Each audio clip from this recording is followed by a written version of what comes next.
dakuin po muna natin, pag-usapan din ho natin yung tiwala, no, ni Senadora Amy Marcos. Saan ho? Sa China, mga boss. O ha? Sa China. Ano pang masasabi ninyo? Naku po. Pag tinalakay natin ito, lalong baka ho kaayawan ng mamamayang Pilipino, si Senadora Amy Marcos. At yung Pilipinas Today, linagyan pa nila dito sa gilid, West Philippine Sea. O yan.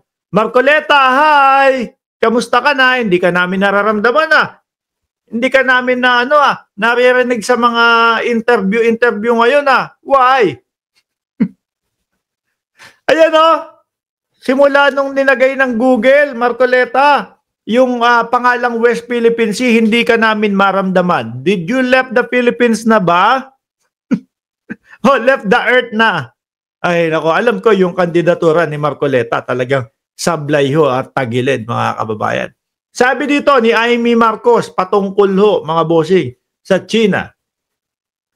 I do. Ayan, with close parenthesis, trust China.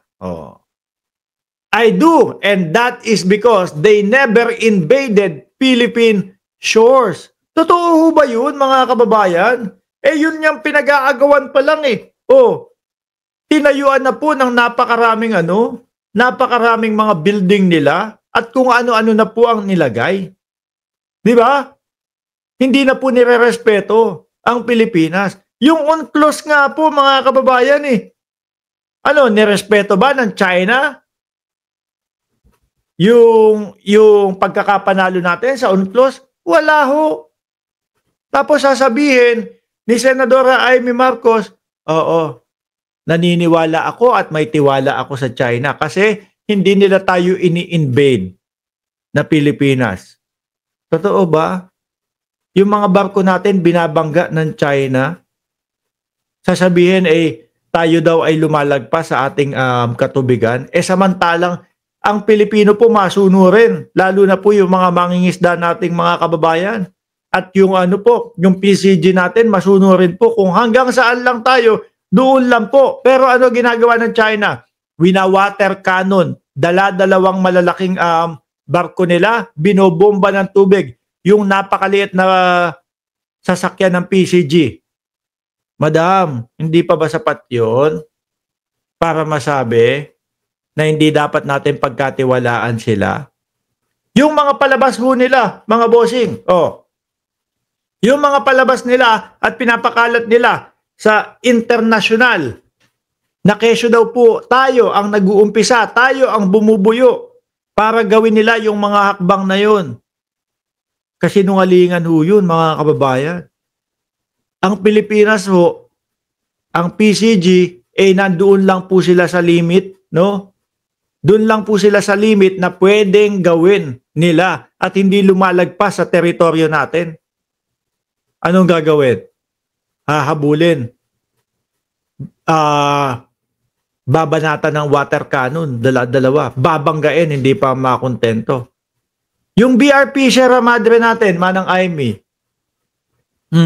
alam mo ba na pag nagdadala ng supply doon sa BRP Sierra Madre, talaga naman binubuli at pambubuli ang ginagawa. At laging may tensyon na ginagawa ang China. Alam mo po ba yon, Madam Amy? Or hindi? Para kasing masabi niya na tayo ay nag-uumpisa ng gulo.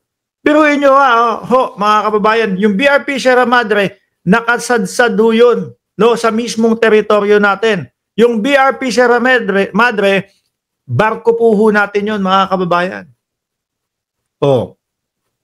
Ano ginagawa ng China? Pinapahirapan tayo na magdala ng supply doon sa mga nagbabantay doon. Ayaw nilang ipaano sa atin, ipaayos yung barko natin. Di ho ba? China, ayaw. Sinasabi nila, bawal ayusin, kumpunihin ang BRP Sierra Madre. Uto-uto po ba kayo, Madam Amy, para hindi nyo malaman yung ganong mga yung mga ganong balita? Tuloy. Tingnan mo. Biruin nyo, mga kababayan, senadora natin yan, ha?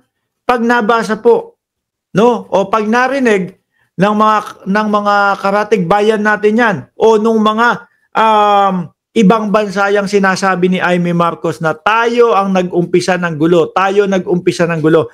Parang ginatungan niya na po yung sinasabi, mga kababayan, no?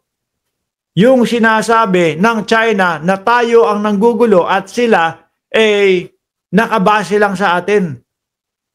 Yung nagiging nagiging sagot nila. Sabi ni Yumiko, Hood, tika, muna pag-usapan natin yung mga adik, boss. Ay ano ba?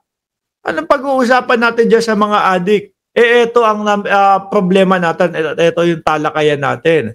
Meron ka bang vlog? Baka pwedeng dyan natin pag-usapan sa vlog mo muna. No? May nakalista kaming mga topic dito O tuloy natin si Manang Amy. Tayo nag-umpisa ng gulo Bakit naman kasi natin hinabla sa World Court?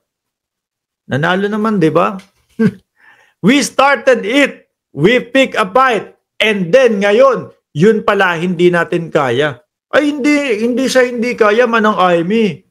No? Kaya lang yung kampo ninyo, kasama si dating Pangulong Duterte, nagpapasakop kayo, nagpapatakot kayo. Kita mo yung strategy ni Pangulong Bongbong Marcos. Galit na galit sila, no? Hindi sila makaporma. Bakit to? Merong mga Typhoon missile. Nakapagka sabi nga ng China makakapagpataas ng tension yan dito sa ating sa ating pangyayari. Pero ang totoo yung mga pinagkakatiwalaan yung China, ayaw lang tayong pabweluhin. Ayaw pala kasi ng depensa natin, Manang Amy. Ikaw din ba agree ka na wag lumakas ang depensa natin? Kung hindi tayo umuubra, di sana nagtuloy-tuloy na yan China. Wala naman silang magawa, di ba? Hindi naman nila tayo malusob. We pick a fight and then ngayon, yun pala, hindi natin kaya. Ano bang mala Robin Padilla din pala to si Manang Amy, Ano bang klase yun? Talagang takaw gulpi tayo.